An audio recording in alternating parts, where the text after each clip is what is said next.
അപ്പോൾ 2024 JEE മെയിൻ്റെ final result ഇതാ പുറത്ത് വന്നിരിക്കുന്നു. അപ്പോൾ ഒരുപാട് വിദ്യാർത്ഥികൾ പാലാ ബ്രില്യൻറ്റ് സ്റ്റഡി സെൻറ്ററിൽ നിന്നും വലിയ വിജയം കരസ്ഥമാക്കി, ഉയർന്ന റാങ്കുകളൊക്കെ കരസ്ഥമാക്കിയിട്ടുണ്ട്. അപ്പോൾ +2 പഠനത്തോടൊപ്പം തന്നെ തൻ്റെ എൻട്രൻസ് എന്ന ആ ഒരു ലക്ഷ്യത്തിലേക്ക് എത്തിയ ഒരു വിദ്യാർത്ഥിയാണ് നമ്മുടെ ഹാഫിസ് റഹ്മാൻ.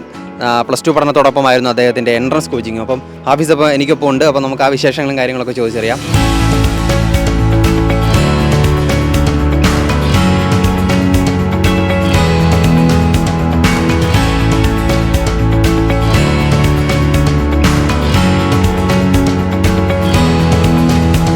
ഹാഫിസ്, എവിടെയാണ് സ്ഥലം?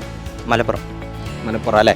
ഓക്കെ, എങ്ങനെയുണ്ടായിരുന്നു ഈ റിസൾട്ട്? എക്സ്പെക്ട് ചെയ്തിരുന്നോ ഇത്ര നല്ലൊരു റാങ്ക് കിട്ടും JEE മെയിന് ഒരു പ്രിപ്പറേഷൻ നടന്നുകൊണ്ടിരുന്നപ്പോൾ?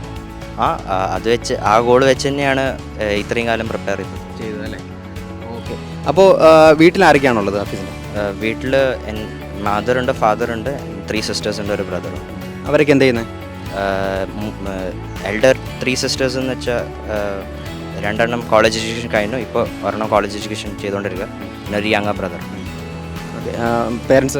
പാരൻസ് ഫാദർ ഒരു ഡോക്ടറാണ്, മദർ ഒരു ഹൗസ് വൈഫ്. പഠനത്തോടൊപ്പം തന്നെ എൻട്രൻസ് കൊണ്ടുപോകുക എന്ന് പറയുന്നത് ഒരു ശ്രമകരമായ കാര്യമായിരിക്കും. കാരണം ബോർഡ് എക്സാമിനും പ്രിപ്പയർ ചെയ്യണം, അതുപോലെ തന്നെ എൻട്രൻസിന് ഒരേ സമയം പ്രിപ്പയർ ചെയ്യണം. അപ്പോൾ അതെങ്ങനെയാണ് മാനേജ് ചെയ്തത്? സ്കൂളുണ്ടായ കാലത്ത് ബ്രില്യൻ്റ് ക്ലാസ്സസ് വൈകുന്നേരം ഉണ്ടാവാറുള്ളത്. അത് രാവിലെ സ്കൂൾ കഴിഞ്ഞ് ഒരു 3-4 മണിക്കൂർ ഇവിടെ ഉണ്ടാവും, അതിനുശേഷം വീട്ടിൽ പോയി പഠിക്കാം. പിന്നെ ഹോളിഡേയ്സ് ആണെങ്കിൽ സാറ്റർഡേയ്സും സെക്കൻഡ് സാറ്റർഡേയ്സും ഒക്കെ ക്ലാസ് എടുക്കുമായിരുന്നു. അപ്പോൾ അത് വെച്ച് നമുക്ക് കോച്ചിങ്ങിൻ്റെ ആ മെറ്റീരിയൽ ആൻഡ് അത് അതിലെ കാര്യങ്ങളെല്ലാം കൊണ്ടുപോകാൻ പറ്റി. പക്ഷേ ഓക്കെ, അപ്പോൾ ഞാൻ ചോദിക്കുന്നത്, ഇപ്പോൾ ഒരേ സമയം ഇപ്പം ബോർഡ് എക്സാമിന് വേണ്ടിയിട്ടുള്ള പഠിക്കുന്ന ഒരു രീതി ആയിരിക്കത്തില്ലോ എൻട്രൻസിന് വേണ്ടിയിട്ട് ചെയ്യുന്നത്. അപ്പോൾ അത് രണ്ടും കൂടി ഒരേ സമയം മാനേജ് ചെയ്യാൻ പറ്റുമോ? അത് എൻട്രൻസിന് പ്രയോറിറ്റി കൊടുത്തതിന് ശേഷം പിന്നെ ബോർഡ് എക്സാം എടുത്തു വരുമ്പോൾ അതിന് പ്രയോറിറ്റി കൊടുത്താൽ എളുപ്പമാണെന്ന് എനിക്ക് തോന്നുന്നു. ഈ എൻജിനീയറിംഗ് എന്നുള്ള ഒരു ആഗ്രഹം ഹാഫിസിനുണ്ടായത് എങ്ങനെയാണ്? സ്വന്തമായിട്ട് ഇങ്ങനെ പഠിച്ചുകൊണ്ട് വന്ന ഒരു സമയത്തുണ്ടായതാണോ, അത് ആരെങ്കിലും ഇൻസ്പയർ ചെയ്തതാണോ? എനിക്ക് ചെറുപ്പം മുതൽ തന്നെ മാത്സ് നല്ല ഇഷ്ടമായിരുന്നു, അത് കാരണം ഞാൻ എൻജിനീയറിംഗ് ചൂസ് ചെയ്തിട്ടുണ്ട്. അപ്പോൾ ഇനി ഫേവറേറ്റ് ആയിട്ടൊരു ഡ്രീം ഇൻസ്റ്റിറ്റ്യൂട്ട്, പ്രത്യേകിച്ച് നിങ്ങൾ അഡ്വാൻസിന് വേണ്ടിയിട്ടുള്ള ഒരു തയ്യാറെടുപ്പിൽ വരുമല്ലോ. അപ്പോൾ അഡ്വാൻസിന് വേണ്ടിയിട്ടുള്ള ഒരു തയ്യാറെടുപ്പ് എങ്ങനെ ആദ്യം പറ?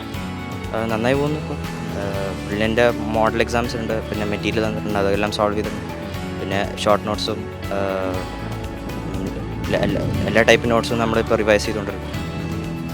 ഓക്കെ, അപ്പോൾ അതുപോലെ തന്നെ ഏതെങ്കിലും ഒരു ടോപ്പ് IITകളിൽ അഡ്മിഷൻ ലഭിക്കണം എന്നായിരിക്കുമല്ലോ ആഗ്രഹം. അങ്ങനെ ഏതെങ്കിലും ഒരു IIT കണ്ടുവച്ചിട്ടുണ്ടോ? ടോപ്പ് 3 IITസിൽ മദ്രാസ്, ബോംബെ ഓർ ഡൽഹിയിൽ ചേരാനാണ് ആഗ്രഹം. ഏതെങ്കിലും ഒരു കോഴ്സ് നേരത്തെ കണ്ടുവച്ചിട്ടുണ്ടോ? കമ്പ്യൂട്ടർ സയൻസാണ് ആഗ്രഹം വെച്ചിരിക്കുന്നത്, അത് പെട്ടെന്ന് പ്രത്യേകിച്ച് എന്തെങ്കിലും ഒരു കാരണമുണ്ടോ കമ്പ്യൂട്ടർ സയൻസ് തിരഞ്ഞെടുക്കാനായിട്ട്? അത് ലൈക്ക് മാത്സും CSEയും എനിക്ക് ഇൻട്രസ്റ്റ് ഉണ്ടായിരുന്നു മുമ്പ് തന്നെ. അത് വെച്ചും പിന്നെ കറണ്ട് സോഷ്യോ എക്കണോമിക് കണ്ടീഷൻസ് വെച്ചും നോക്കുകയാണെങ്കിൽ ബെസ്റ്റ് അതാണ്. അപ്പോൾ ഹാഫിസിനെ സംബന്ധിച്ച് ഈ 2 വർഷത്തെ ആ ഒരു തയ്യാറെടുപ്പ്, ആ ഒരു ജേണി ഒന്ന് പറയാമോ? 2022 മുതൽ നമുക്ക് ക്ലാസ്സസ് ഉണ്ടായിരുന്നു. ആദ്യം ഓൺലൈനായിരുന്നു, പിന്നെ ഇവിടെ വന്നപ്പോൾ ഓഫ്ലൈനായി. ഓഫ്ലൈൻ ആകുമ്പോൾ പറഞ്ഞ പോലെ തന്നെ സ്കൂളിന് ശേഷം ക്ലാസ് ഉണ്ടാവുമായിരുന്നു, പിന്നെ വീട്ടിൽ പോയി അല്ലെങ്കിൽ ഹോസ്റ്റലിൽ പോയി പഠിക്കും.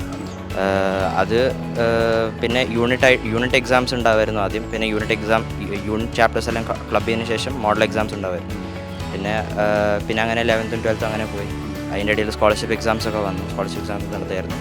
പിന്നെ 11th 12th കഴിഞ്ഞ ശേഷം ആദ്യത്തെ റിവിഷൻ മോഡൽ നടന്നു, പിന്നെ 2ാമത്തെ റിവിഷൻ മോഡൽ നടന്നു, അതിനുശേഷം ഫുൾ മോഡൽ മെയിൻസിന് നടന്നു, ഇപ്പോൾ അഡ്വാൻസ് നടന്നുകൊണ്ടിരിക്കും.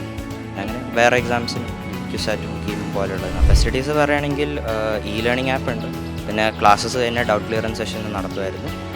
ആൻഡ് സാറുമാരൊക്കെ നല്ല സപ്പോർട്ടീവാണ്.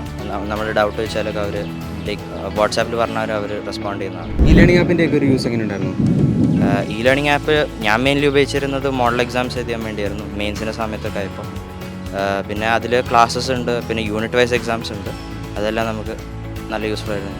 അപ്പോൾ ഒരുപാട് മോഡൽ എക്സാംസ് ട്രൈ ചെയ്തതിൻ്റെ ഒരു ഗുണം റിയൽ ആയിട്ടുള്ള JEE എക്സാമിൽ ഉണ്ടായെന്ന് തോന്നുന്നു. ഉണ്ടായെന്ന് തോന്നുന്നു. എനിക്ക് തന്നെ ഓർമ്മയുണ്ട്, ഫസ്റ്റ് സെഷനിൽ കുറച്ച് അതേപോലെ ക്വസ്റ്റ്യൻസ് വന്നായിരുന്നു. പിന്നെ അതേപോലെ അല്ലെങ്കിലും സെയിം ടൈപ്പുള്ള സെയിം കോൺസെപ്റ്റ് അപ്ലൈ ചെയ്യാനുള്ള ക്വസ്റ്റ്യൻസൊക്കെ വന്നായിരുന്നു. അപ്പോൾ അത് നല്ല യൂസ്ഫുൾ ആയിട്ട് എനിക്ക് തോന്നി.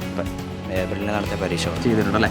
അപ്പോൾ ഓക്കെ, അപ്പോൾ ഇനി എന്തായാലും JEE അഡ്വാൻസ് പരീക്ഷയ്ക്ക് നന്നായിട്ട് പഠിക്കുക. അപ്പോൾ ഈ ഒരു വിജയത്തിൻ്റെ തുടർച്ച അതിലുണ്ടാവട്ടെ എന്ന് ഞങ്ങൾ ആശംസിക്കുകയാണ്. ആഗ്രഹിച്ച IIT തന്നെ അഡ്മിഷൻ ലഭിക്കട്ടെ. Thanks sir. എൻട്രൻസ് സംബന്ധമായ വാർത്തകളും അപ്ഡേഷനുകളും ഏറ്റവും വേഗം ആധികാരികമായി അറിയാൻ brilliant study centre Pala YouTube channel subscribe ചെയ്യുക, ബെൽ ഐക്കൺ അമർത്തുക. ഈ വീഡിയോ മറ്റ് സുഹൃത്തുക്കളിലേക്കും ഷെയർ ചെയ്ത് നൽകുക.